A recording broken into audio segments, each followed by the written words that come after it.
don't lose focus on why you open up your business. First customer that walks into your door, it doesn't mean that they're meant to buy that specific car they came for. If the deal is not right for you, it's okay to let the customer walk away.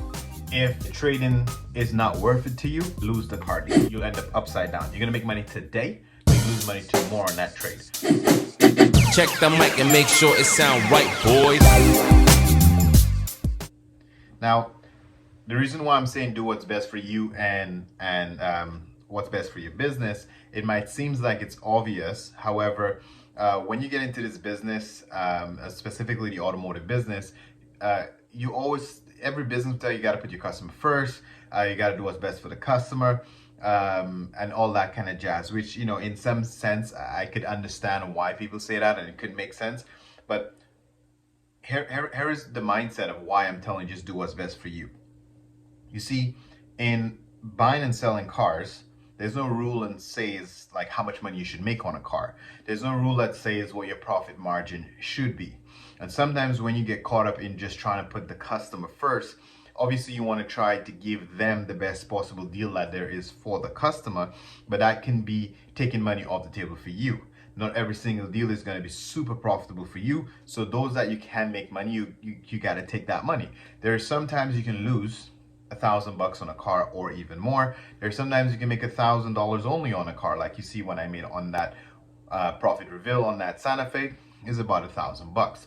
In some cases, I personally have made over $10,000 on a car, like that Audi A7, if I can find it. But anyway, the Audi, basically I made almost 10 G's on that vehicle. Okay, so in some cases you can make a lot of money on a car, and some cases you can lose money on a car. But how do you decide which vehicle to lose money on? How do you decide which vehicle to make only $1,000 on? How do you decide which vehicle that you're gonna make 10 grand on? So that's what I'm gonna try to help you understand this video. When I keep telling you, I'm gonna keep saying over and over in this video, because I want to stay in your head. Do what's best for you and do what's best for your business. Now, when you open up this business, you did not open it with the intent of saving the world. You didn't open it up in a sense where I'm trying to give everybody the cheapest car that you can possibly give them.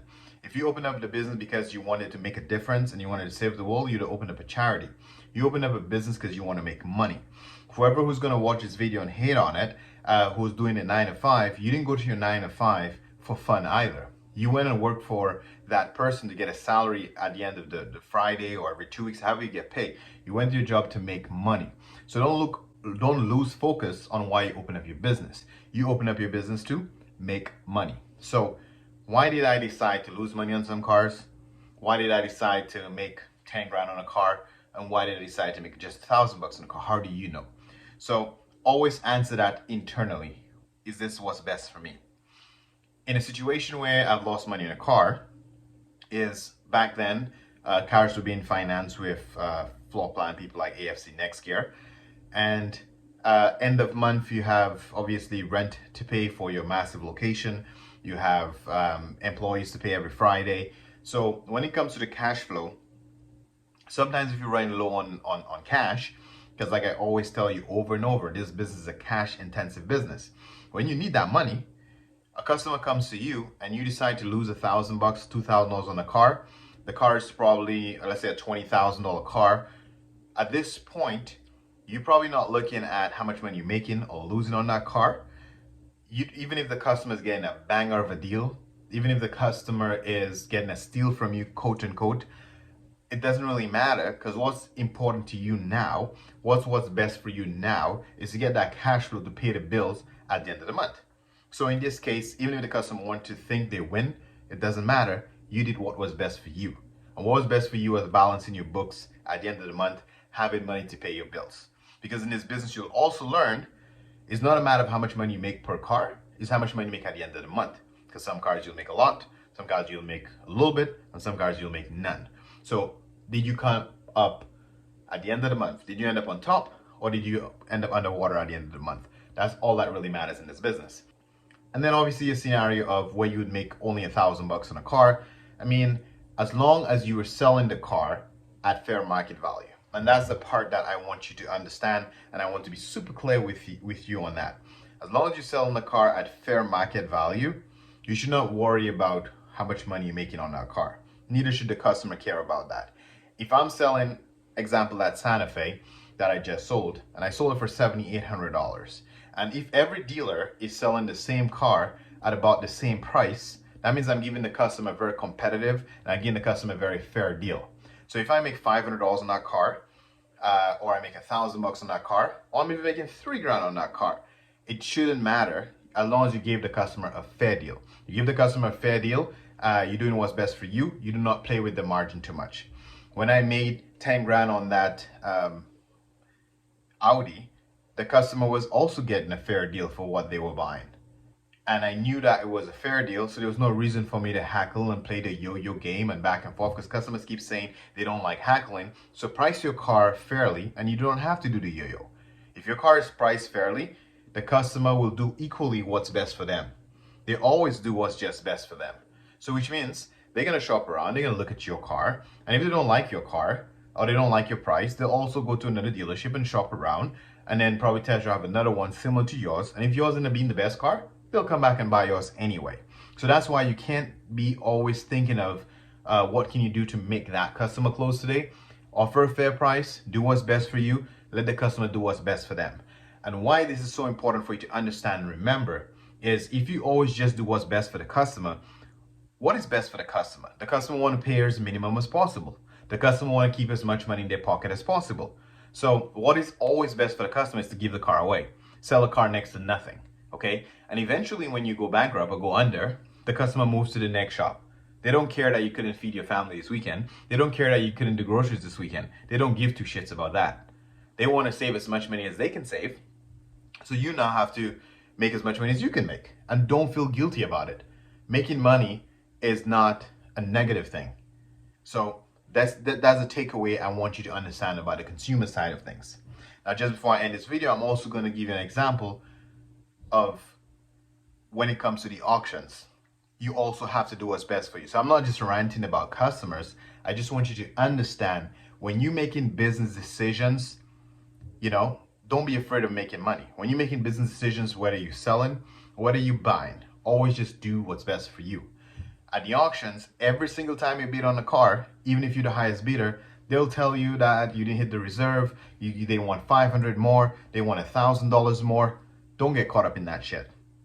When you are the top bidder, if they ask for more money, don't be emotional about it either. If they ask for more money, and based on what they're asking you for, you know you can sell the car and make even more money, you know that there is still a profit margin for you, you can give them more money. That means you're doing what's best for you.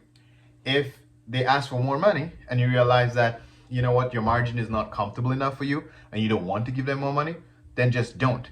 But I see a lot of dealers getting really emotional about it, in the sense where they're a top bidder and maybe they had a customer potentially for that car already, and whatever the case may be, and then they lose sight of the margin, and then they end up paying more than they intended to pay. They were not doing what's right for them. In the end, they end up closing the car deal with less money than they would have made if they were patient, or maybe they end up losing and end up upside down on that deal. So that's why I must always remember to do what's best for you. The last point I'm going to make, going back to the consumer, is I made that mistake a lot, where I focused so much on my own car deal that I overpay for a trade-in before. And that is not what's best for you, okay? Because you know that a customer is attached to their trade-in, because that was their personal car. So if you offer, let's say, not enough money, that you might insult them, and you do not want to lose the initial deal. For me, now, the way I think is I separate the two. I ask for what's fair for my car, and I'm very firm on what I need for my car, and I'll let you know what I am willing to pay for your car. I'm not here to insult you and say your car is not worth X amount of dollars. This is what I'm willing to pay for your car, because that's what's best for me. If I buy it at this price, then I know I'm going to say renovate like it's construction, but I can fix that car. I can do whatever it takes to get it ready for sale, and then I know what my margin can be. But when you're not doing what's best for you, is the customer is emotional about their car, and you overpay for that car just to appease the customer, and that you try not to lose this initial car deal you're working on. Yeah, you made money on this deal, but when you end up upside down on the trade-in because you paid too much for it, then you end up losing the profit from the initial deal that you did, okay? So always remember that if you take anything away from this video, is Understand that you open up your business to make money. Understand that there is a customer for every single car that you have. The first customer that walks into your door, it doesn't mean that they're meant to buy that specific car they came for. If the deal is not right for you, it's okay to let the customer walk away. There'll be another customer for that car.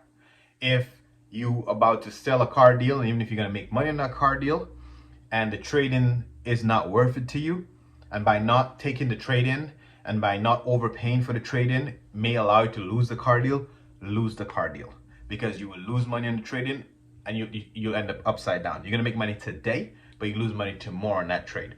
So that's the only thing I want you to take away from this video, is always remember to do what's right for you. Anyway, thanks for watching, and I'll catch you in the next one. Peace.